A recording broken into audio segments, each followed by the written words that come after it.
Tonight's the first night. Rabbi Yosef Wolvovsky is here.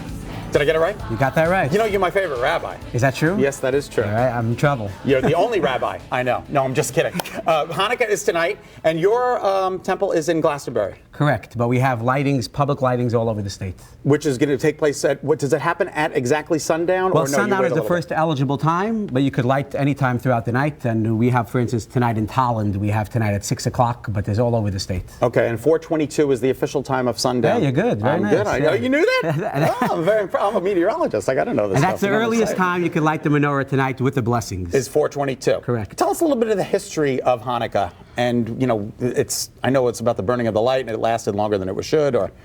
Yeah, it's like your cell phone battery lasting longer than anything. Anyhow, Hanukkah this year, we're celebrating 2,150 years. 2,150 years. It's a big anniversary for Hanukkah. That's huge. And basically, it's a time when in Israel, the Syrian Greeks were in charge then, and they wanted to influence the Jewish culture, not allow us to have our independence religiously and culturally. So there was a lot going on as far as the temple, because then the Holy Temple in Jerusalem was still standing. So when the Syrian Greeks, so it's like it's a Greek mythology, but based in Syria at this time. So they came in, they took over the temple, but they didn't destroy it like the Romans would later and like the Babylonians did earlier, but they ransacked it. And one of the things they did was defiled all the oil, so the oil was not eligible to use at the menorah. You see the big menorah. This is more like it, like the real one. Yeah, this menorah is just unbelievably huge. Well, these are the menorahs that we light all over the state, because we light them in public, you know, on town greens and stuff like that. And what is this, aluminum? I don't know. I'm not a meteorologist. What is this? You have an electrical switch here. This is 2011 menorah. Well, here's the thing.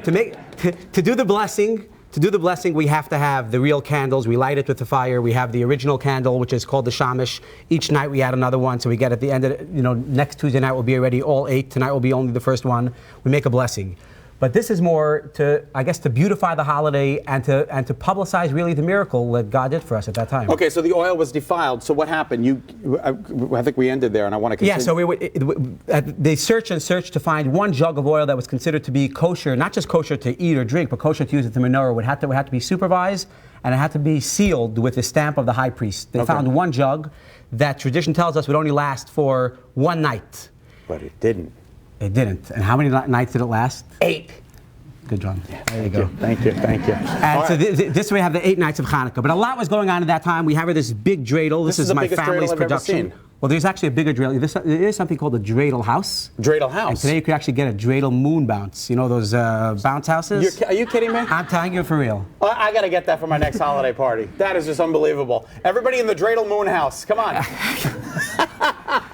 So the dreidel, we spin it around. We get the nun, the gimel, the hey, the shin, the 4 different letters. You could win, lose, or draw. But the idea, why do we play this in Hanukkah? Because it was banned at that time for Jewish people, and specifically children, to study the Torah, the Jewish Bible. They weren't allowed to study. Weren't allowed. So they invented a game as a ruse that if they would come to check them out, they would say, oh no, we're just playing the game. So we play this game till this very day to symbolize the eternity of the Jewish culture. And that landed on what? Well, actually, you lose. Oh, you have to give me $1. I got to give you. Here you go. It's unbelievable. So that's the losing mark. Shin is the losing mark, and actually, Shin is the letter that changes in Israel, because Nun, Hey, Gimel, Shin means a great miracle happened there. There refers to Israel. In Israel, this Shin would be a Pei, which would say a great miracle happened here. So this game was created to disguise the fact that they were studying the Torah. Correct. That's very interesting. And what are these things? These are menorahs, because anyone who needs candles, menorahs, or a place to celebrate, seriously, please give us a call. We have all over the state. Can I give out the number? Yeah, go ahead. 860-659-2422. What? 659-2422. I'm going to put that on our website. What's this? Hanukkah Gelt? Hanukkah Gelt, but this is the chocolate kind, so you can enjoy it right away. And what is this for? Real quick. That's to really to liven up the holiday. The kids should feel part of it, and also it's to give special tips to Jewish teachers who teach the Jewish religion. Isn't that right? Rabbi Yosef Wolvovsky. Here we go. Happy Hanukkah! Merry Hanukkah! Have a good holiday. We'll be right back with more of Dinner.